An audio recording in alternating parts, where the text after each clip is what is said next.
बिस्मिल्लाहिर्रहमानिर्रहीम। मैं हूं आपका डॉक्टर शिराज, आपके चैनल चाइल्ड हेल्थ केयर के साथ। आज का हमारा जो टॉपिक है वो है ब्रेस्ट फीड। ब्रेस्ट फीडिंग जो है वो इट्सेल्फ एक बहुत ब्रॉड टॉपिक है और इस पर घंटों बात हो सकती है। ब्रेस्ट फीड के बारे में मिसकंसेप्शंस, मिथ्स, इसके बेनिफिट्स क्या हैं और ना पिलाने के बाद जो है नुकसानात जो हैं बच्चे पे, उस पर आउटकम्स क्या आते हैं और बच्चे की ग्रोथ पे क्या इफ़ेक्ट पड़ता है, ब्रेन डेवलपमेंट, पर्सनैलिटी पे क्या आते हैं इशूज़, उस सारी चीज़ पे बात करेंगे।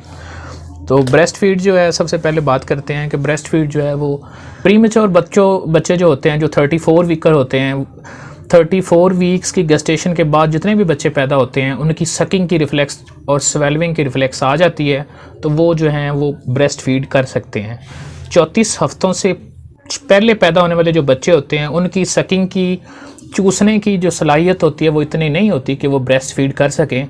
तो उन सूरतों में भी हमने जो टेक्नोलॉजी है या मेडिकल साइंस है उसमें इतनी जिद्दत आ गई है कि एक्सप्रेस करने के लिए पंप आए हुए हैं, तो ब्रेस्ट से एक्सप्रेस जो मिल्क होता है वो निकाला जाता है और वो फीडर से ही या एनजी ट्यूब से बच्चों को दिया जाता है, ताकि वही सेम न्यूट्रिशन जो मदर्स के दूध के अंदर है वो बच्चों में मुंतकिल की जाए। यानी कि इतनी अफादियत है इस चीज़ की। तो इसके बारे में मदर्स के भी क्वेश्चन होते हैं, पेरेंट्स के भी क्वेश्चंस होते हैं, और ये जितने भी लेमैन्स हैं उनके क्वेश्चंस होते हैं जी कि दूध तो बना ही नहीं है, अगर बना भी है तो जी दूध सही तरह से उतरा नहीं है। और तीसरी जो सबसे जो हंसी वाली बात है या लतीफ़ा है जी, हमारे दूध तो वैसे इसमें जहरीले मादे हैं जी, वो तो कीड़ियों को डाला था तो कीड़ियाँ मर गई थी, अल्लाह माफ़ करे। फ़लाने बाबे के पास गए थे तो उन्होंने कहा था कि दूध पिलाएंगे तो आपकी औलाद मर जाएगी, आपके पीछे बच्चे नहीं लगेंगे। तो इन सारी चीज़ों को स्टेप वाइज क्वेश्चन का आंसर करते हैं। पहला जो क्वेश्चन है जी कि दूध उतरा नहीं है, उसमें दो चीज़ें आ जाती हैं। एक होती है कि नॉर्मल डिलीवरी। नॉर्मल डिलीवरी में ये होता है कि जैसे ही कंट्रैक्शन होती है यूट्रस की ड्यूरिंग द डिलीवरी, जो हाइपोथैलेमस होता है उधर से ऑक्सीटोसिन रिलीज हो जाता है उसी वक्त। तो ये होता है कि विदिन एन आवर, आधे घंटे से 1 घंटे के अंदर लैक्टेशन शुरू हो जाती है नॉर्मल डिलीवरी के अंदर। तो गाइडलाइंस जो हैं, रिसेंट की गाइडलाइंस, नाइस गाइडलाइंस, और उसमें यह है कि आप आधे घंटे में भी माँ का दूध पिलाना शुरू कर सकते हैं अगर नॉर्मल डिलीवरी हुई है। तो अगर नॉर्मल डिलीवरी नहीं हुई और सेक्शन करना पड़ा किसी भी वजह से, तो उसमें विदिन 48 आवर्स यानी कि 48 घंटों के अंदर अंदर लैक्टेशन शुरू हो जाती होती है। तो ये जो टाइमिंग वाली चीज़ है ना कि हमारा दूध शुरू नहीं हुआ और वो माएँ जो होती हैं वो एफर्ट ही नहीं करती, तो ये बहुत बड़ी एक मिसकंसेप्शन है। दूसरा क्वेश्चन है जी कि अमाउंट इतनी नहीं होती कि बच्चा जो है ना वो उस चीज़ से जो है ना फुलफिल होता है। बच्चा जी हमारा उसका तो भूखा ही रह जाता है। उसमें ये चीज़ कहनी है कि जो कोलेस्ट्रम होता है ना, पहले 7 दिन का जो दूध होता है उसको कोलेस्ट्रम कहते हैं। वो हाईली प्रोटीनेशियस होता है और हाईली कैलोरिक होता है, यानी कि बच्चे की पूरी रात को गुजारने के लिए सिर्फ 1 चम्मच की रिक्वायरमेंट होती है कोलेस्ट्रम की, और 1 चमची तो वो जो मदर होती है वो एक्सप्रेस कर ही लेती है। तो ये इस सवाल का जवाब है कि जी वो अमाउंट इतनी नहीं होती। तो उनके लिए ये है कि वो अगर 1 चम्मच भी पिला दें तो वो पूरी रात बच्चा निकाल सकता है उस कोलेस्ट्रम से, वो इतनी हाई कैलोरिक फीड होती है। तीसरा क्वेश्चन आ जाता है कि कीड़ियाँ भी, तो उसका यही है कि अगर हम पानी भी डालेंगे किसी कीड़ियों पे तो डेफिनेटली वो डूब के मरनी है। तो उसमें ये वाली जो मिथ है कि जी दूध डाला था कीड़ियों पे तो कीड़ियाँ मर गई, वो डूब के मरती हैं, उसके अंदर अल्लाह ना करे कोई जहरीला मादा नहीं होता दूध के अंदर।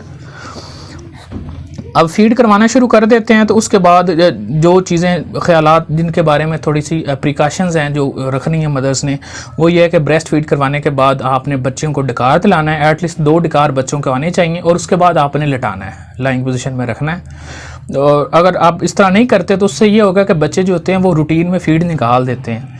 बच्चे का जो मैदा होता है ना उसकी कैपेसिटी सिर्फ 15 ml होती है। बच्चे के पूरे मैदे का जो साइज़ होता है वो 10 to 15 ml, यानी कि उसके अंदर पूरी की पूरा जो वॉल्यूम होता है वो सिर्फ 15 ml तक खुराक ठहर सकती है।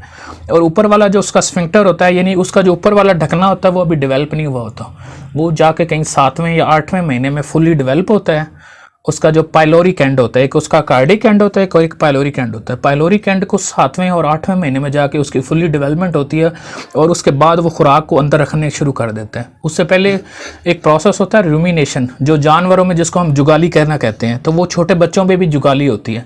बच्चे क्या करते हैं, इवन मैदे के अंदर जो दूध होता है उसको वापस अपने मुंह तक ले आते हैं और उसकी जुगाली करते रहते हैं, मुंह को हिलाते रहते हैं। तो ये इन्फेंट्स के अंदर रूमिनेशन का जो है ना आंसर, ये एक नॉर्मल चीज़ होती है कि बच्चे वापस फीड लाते हैं और उसी फीड को फिर वो बाहर भी निकाल देते होते हैं। तो पेरेंट्स इसको बहुत फिर सीरियस लेते हैं और एंजाइटी के साथ हमारे पास आते हैं। तो ये एक रूटीन की नॉर्मल चीज़ है, इसमें परेशान नहीं होना।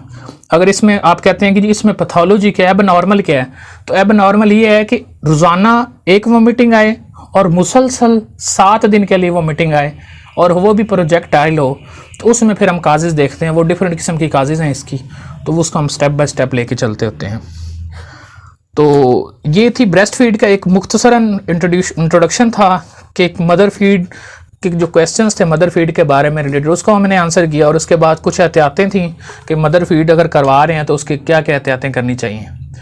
तो उम्मीद है आप लोगों इससे मुस्तफ़ीद होंगे। जज़ाकल्लाह। अगले प्रोग्राम तक के लिए इजाज़त दें। खुदा हाफ़िज़।